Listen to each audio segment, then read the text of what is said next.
السلام علیکم دوستو، میں آپ کو پاک ایرو انفو کی طرف سے خوش آمدید کہتا ہوں۔ امید کرتا ہوں آپ خیریت سے ہوں گے۔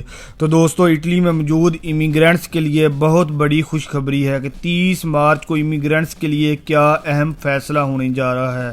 ساتھ یہ بھی بتایا جائے گا کہ 250 یورو کا بونس 1 جولائی سے شروع ہوگا۔ اس میں کون کون سے بونس ختم ہوں گے اور کون سے لے سکیں گے۔ ویڈیو بہت اہم ہے تو مکمل دیکھنا۔ یقیناً ویڈیو دیکھنے کے بعد آپ کے علم میں اضافہ ہوگا۔ تو شروع کرنے سے پہلے ان تمام احباب سے گزارش ہے کہ جو اس چینل پر نئے تشریف لائے ہیں وہ اس چینل کو سبسکرائب کر دیں، ساتھ بیل آئیکن کو کلک ضرور کریں تاکہ آپ کو ہر نئی آنے والی ویڈیو بر وقت ملتی رہے۔ تو دوستو، اگر ویڈیو پسند آئی تو لائک بھی کر دیں۔ تو چلے جی دیکھتے ہیں 30 مارچ کو اٹلی میں موجود امیگرینٹس کے لیے کیا اہم فیصلہ ہونے جا رہا ہے۔ جیسا کہ دوستو آپ کو پتہ ہے، اٹلی کی سابقہ وزیر الینا بونوتی نے فیملی ایکٹ کے لیے 250 یورو کا ایک قانون بنا رہی تھی جو تمام کو ملے گا۔ موجودہ حکومت دراگھی کی حکومت نے اس کو منظور کر لیا ہے اور 30 مارچ کو سینٹ میں اس ایکٹ کو پاس کرنے کے لیے ووٹنگ ہوگی۔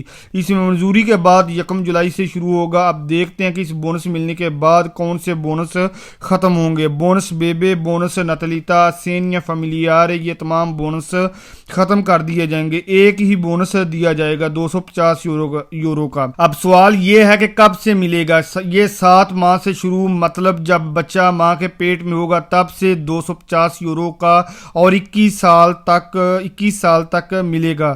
لیکن یہ نہیں ہے اگر 2 ہے تو 500 یورو اور 3 ہے تو 750 یورو۔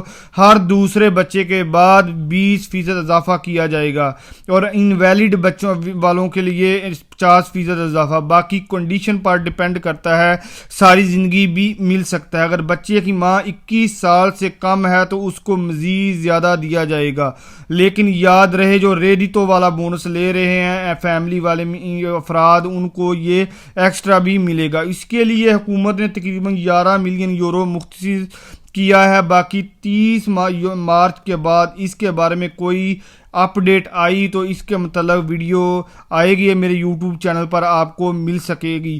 باقی کومنٹ میں کوئی بھی سوال، آپ کو کوئی بھی انفارمیشن کا پوچھنا ہو تو وہ آپ پوچھ سکتے ہیں۔ تو نیکسٹ ویڈیو تک فی امان اللہ۔